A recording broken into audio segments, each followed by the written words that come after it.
중국 젊은이들의 선망의 대상 레이진 회장. 그는 중국의 스티브 잡스로 불린다. 짝퉁의 풀이라는 세간의 조롱 속에서도 레이진은 창업 후 연이은 대박을 내며 샤오미 왕국을 건설해왔다. 휴대전화 제조회사로 출발한 샤오미는 강력한 물류 시스템을 자랑하는 회사다. 物流我们是一直在，就是从成立到现在，我们一直在加大投入。因为小米它是采取互联网的模式，所以对售后、对物流、对客服的这种服务体系要求非常高。我们现在现在已经建成了10多个仓库，而且它和顺丰、申通等、如风达等很多国内主流的快递公司达成合作。我们在这方面是下的力气是非常大的。 샤오미는 온라인으로만 주문을 받고 제품은 택배로 보내는데 배송은 닷새 안으로 이뤄지는 걸 원칙으로 한다. 理由很简单，因为小米它的传播是通过口碑来传播的，是现在的移动互联网环境，包括社交媒体的兴起，导致是什么呢？就是说，传统的广告以及营销模式，并不见得有效，用户更愿意相信来自他身边朋友的推荐，所以。 社交媒体在这个时代变得至关重要。小米的口碑是从最早的100人的用户规模，100人变成200人，200人变成400人，啊，一直到现在的米 UI 用户数达到了7000万人，这是通过口碑传播一点一点的积攒出来的。所以，我们相信口碑的力量，我们也非常重视社交媒体。 6억 명이 넘는 중국 인터넷 사용자들 사이에서 입소문을 타고 급성장한 샤오미는 지난 2분기 자국 시장에서 삼성전자를 제치고 1위에 올라섰다.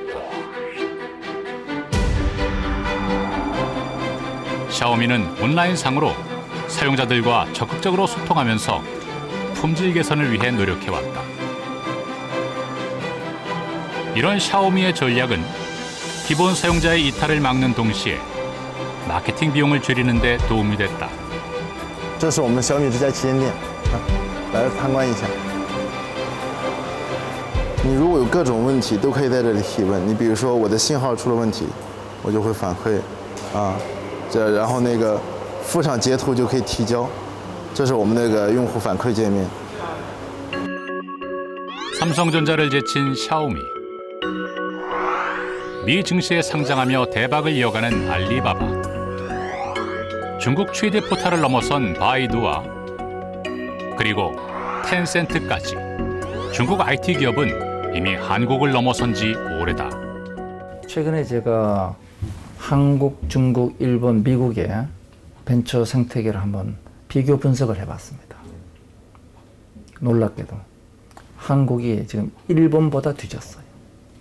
중국하고는 우리가 비교할 안 될 정도로 중국이 앞서 있습니다. 한국 벤처가 1000억 클럽이라는 이름으로 연매출 1000억 이상의 기업들이 아주 굉장히 많이 늘고 있습니다. 그 해를 거듭할수록 늘고 있어서 굉장히 고무적이죠. 근데 그것도 분명히 중요한데 결과적으로는 뭐 세계적인 기업이다라고 아직 하기는 만한 데는 아직 없어요. 지난 10월 1일 하나, 둘, 셋. 기술 기반의 유망 창업 벤처 기업을 발굴 지원하는 프로그램 팁스의 현판식이 있었다.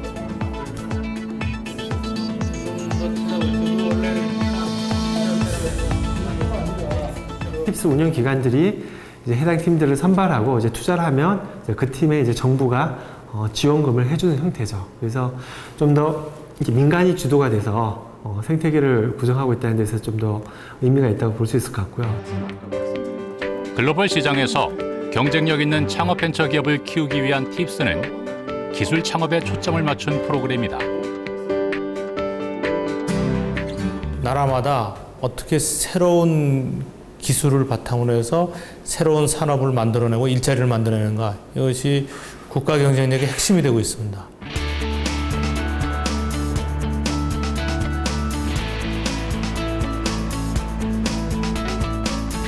퓨처플레이는 기술 기반의 예비 창업자를 지원하는 회사다. 분주해 보이는 이들은 예비 창업자들로 포트폴리오를 준비 중이다. 영상 포트폴리오 뭐 그런 게. 그렇죠. 그런 특허가 문서로만 있는 게 아니고 이제는 영상으로 남게 되는 거죠. 예비 창업자들은 이곳에서 1년 동안 월급을 받으며 창업 준비를 한다. 두 기기 간에 네.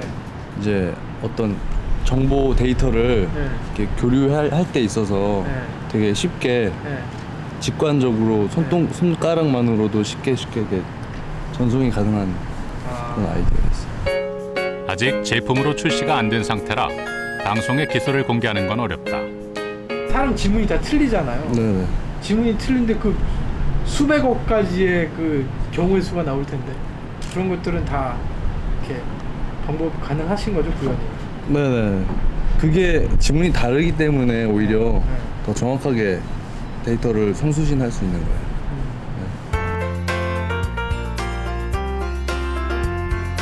아이디어 개발에서 사업화, 그리고 특허 출원까지 창업의 전 과정을 돕는 퓨처플레이는 5명의 공동 창업자들이 뜻을 모아 세운 회사로 유중희 대표는 공동 창업자 중 한 명이다.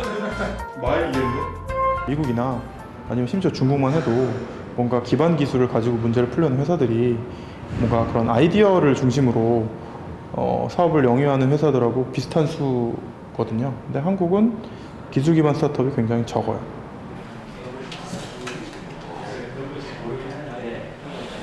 그러니까 저희 같은 테크 스타트업 같은 경우는 엔지니어들만 있으니까 엔지니어들끼리 막 공상과학 영화를 쓰기 시작하거든요.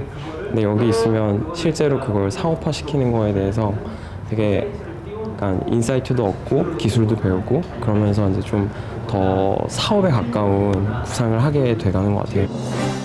유중희 대표는 기술 창업 경험을 갖고 있기 때문에 기술 기반 창업의 위험성을 누구보다 잘 알고 있다. 그럼에도 그가 이런 회사를 차린 이유는 무엇일까?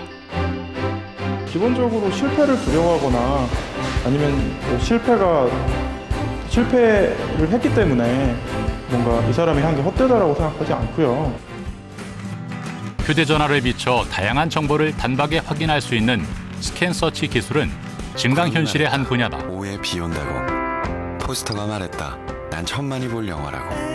2006년 유중희 대표가 창업한 올라웍스는 모바일 증강현실을 구현하는 초기 기술을 보유하고 있었다. 작은 벌레, 새 이런 것들을 달아서 얘네들이 어떻게 생태계를 2012년 올라웍스가 인텔에 성공적으로 매각되면서 그는 성공적으로 자금을 회수한 창업가다. 원래 이 투자라는 것이 10개 회사를 투자하면 9개는 당연히 망하는 거고요. 한 개가 10배 이상의 수익을 내서 수익률 유지가 되는 게 일반적인 투자의 법칙이거든요. 회사가 된 다음에도 한 3년에서 5년 정도는 수익을 내지 못할 거예요. 왜냐하면 그게 제품화가 되고 실제로 뭐 판매가 되고 하는데 충분한 시간이 주어져야 되니까요. 그래서 저희는 기다려야죠. 투자를 하고 기다리고 충분히 그 회사의 가치가 올라갈 때까지 기다려야 되는 거고요. 남들이 부러워할 만한 성공에 도달했지만 멈추지 않고 또 창업을 택한 유중희 대표. 그에게 창업은 무엇일까? 저는 문제 찾는 데 좀 주력을 하는 편이고 저는 어느 순간부터 그냥 제 문제를 풀고 있어요. 그냥 제가 일상적으로 아침에 일어나서 잠들 때까지 저한테 오늘은 뭐가 제일 스트레스가 컸나를 생각해보고 개인의 고통을 통해서 문제를 찾고 그 문제가 정말 보편적인지를 많은 사람들과의 커뮤니케이션을 통해서 찾아내는 게 굉장히 중요한 것 같고요.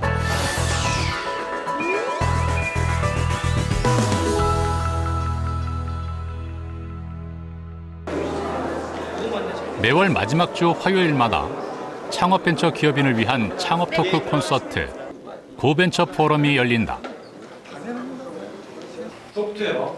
고벤처 포럼을 만든 이는 엔젤 투자자로 유명한 고영화 회장이다. 그런데 여기에 제가 봤을 때 가장 좋았던 점은 창업을 하는 것이 원래 제가 어렸을 때부터 꿈꿔왔던 그런 일이기도 하고 제가 직접 뭔가 서비스를 기획해서 좀 더 임팩트 있는 그런 일들을 하고 싶다는 생각이 들어서 한번 도전해보자라는 생각에서 그래서 창업을 결심하게 됐습니다.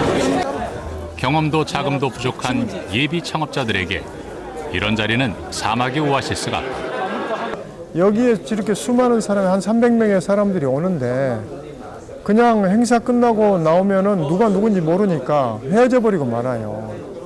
근데 결국 그 제일 중요한 게 이 포럼의 중요한 게 네트워킹이거든요. 서로 뭔가 협력할 수 있는 그런 어떤 그 기회가 돼야 하는데 그러려면은 누가 누군지는 알아야 하잖아요. 고벤처 포럼이 생긴 이래로 전국 각지에서 유사한 포럼이나 창업 콘서트가 활발히 생겨나고 있다. 저는 우리나라의 우수한 젊은이들이 창업을 선호하는 그런 창업 문화를 빨리 만들어야 한다고 생각을 해요.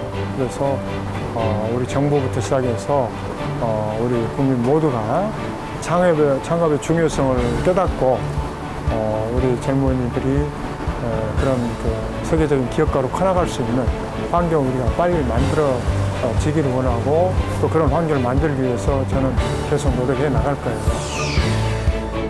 창업은 길을 여는 과정이며 새로 길을 연다는 건 어려움의 연속이다. 하지만 위기에서 더 빛나는 이들이 있다. 바로 도전을 두려워하지 않는 창업가들이다. 두려움을 떨치고 멈추지 않고 계속 나아간다면 그 길의 주인공은 바로 당신이다. 성공과 실패가 반복되지만 그럼에도 나만의 길을 가는 창업가들. 그들이 있어 대한민국의 미래가 창조 경제의 앞날이 희망차리라. 네, 스타트업도요 은행에서 대출 좀 잘 됐으면 좋겠어요. 나에게서 창업이란 나의 새로운 자신을 찾는 모험이다. 내 자신을 찾는 모험이다. 어떻게 해요? 젊어서 해서 어차피 시행착오 할 거 끝까지 밀어붙임으로써 성공을 이뤄내는. 열에 9번 실패를 해요. 그럼 실패하는 과정 속에서 하나씩 배워나가야 되거든요. 모든 종류의 스타트업 경험은 저는 그 개인의 인생에 있어서 더 성공이라고 생각해요. 항상 그 어떤 역할을 하든지 자기 책임감에 대해서 잊지 않고 있으면은 된다고 그런 말을 좀 더 보충하고 싶습니다. 계속 해봤으면 좋겠어요.